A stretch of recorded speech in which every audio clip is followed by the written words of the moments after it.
Hello. খুব কঠিন একটা সময়ের মধ্যে দিয়ে আমরা যাচ্ছি তো, এবং জীবন ক্রমশ কঠিন হচ্ছে, কিন্তু তার মধ্যে দিয়েও আমাদেরকে এগিয়ে যেতে হয়। আর কিছু কিছু চিত্র থাকে যেগুলো রয়ে যায়, যেগুলো মনে দাগ কেটে যায়। আমাদের আশেপাশেরই এমন অনেক চিত্র, সেটাই ফুটিয়ে তোলার চেষ্টা করব আজকে আমার কবিতায়। ভুল ত্রুটি মার্জনা করবেন সকলে। কবি শুভ দাশগুপ্তের জন্মদিন।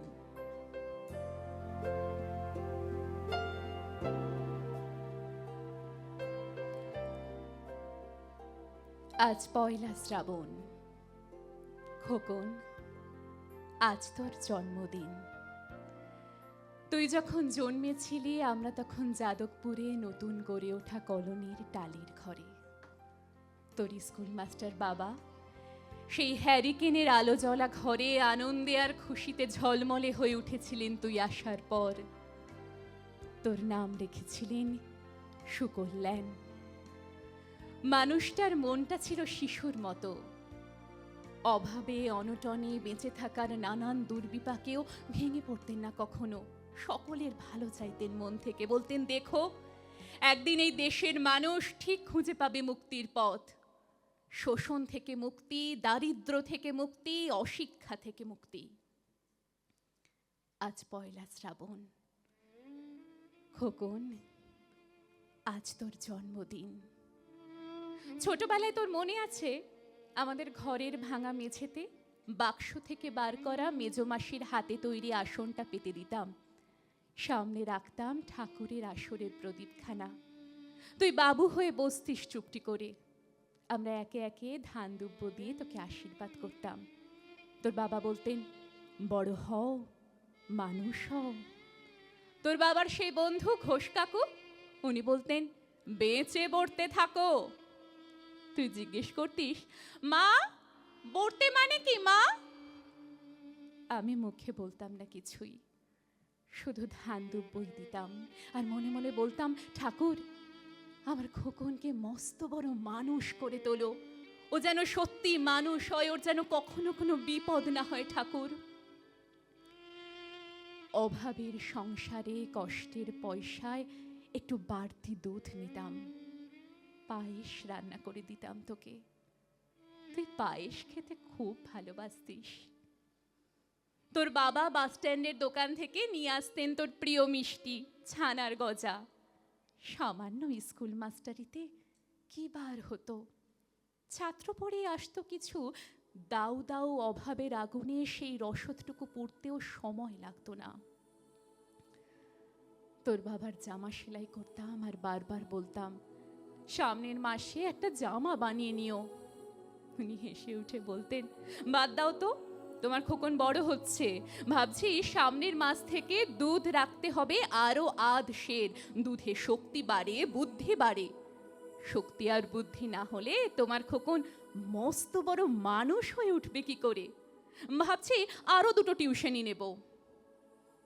ছাত্র পড়িয়ে পড়িয়ে দিনের শেষে মানুষটা ক্লান্ত হয়ে যেতেন।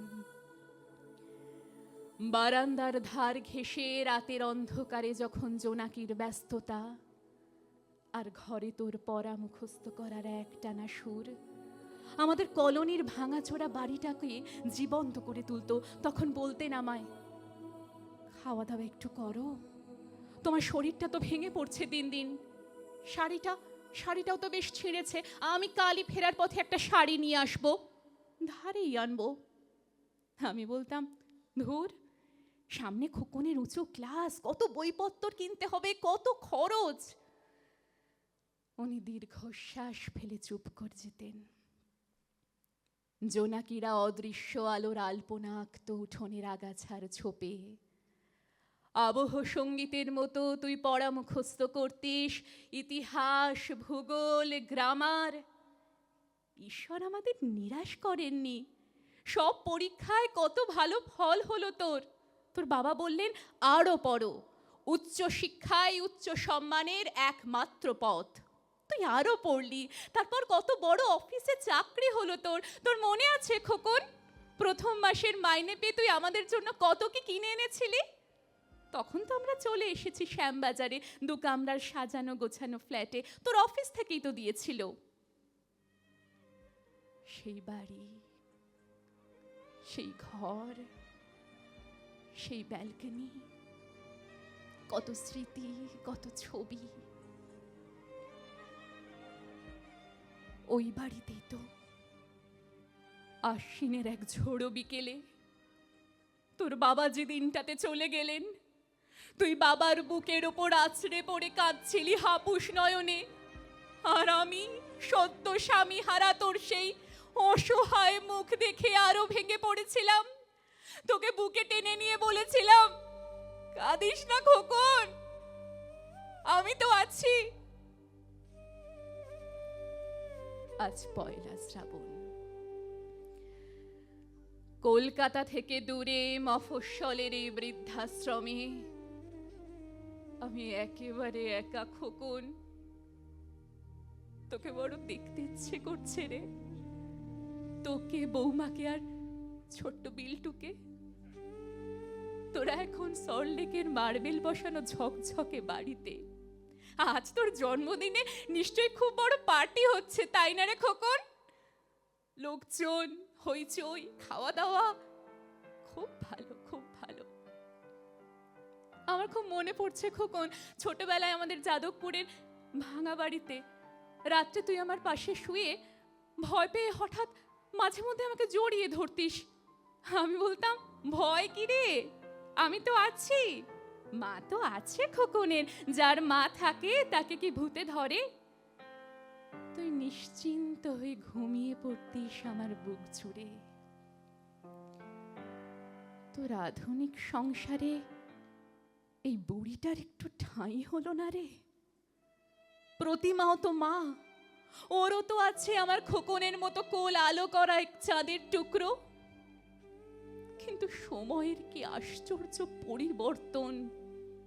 খোকন, তুই বোধহয় এখন আর পায়েস খাস না, তাই না রে? তুই জানিস না খোকন, আমি আজ পায়েস রান্না করেছি। হ্যাঁ, তোরই পাঠানো টাকায়। সারাদিন সেই পায়েসের বাটি সামনে নিয়ে বসে আছি রে, এই বৃদ্ধাশ্রমে, আমার এই একলা ঘরে। আর কেউ নেই খোকন, তুই একবার আসবি খোকন, একবার, শুধু একবার।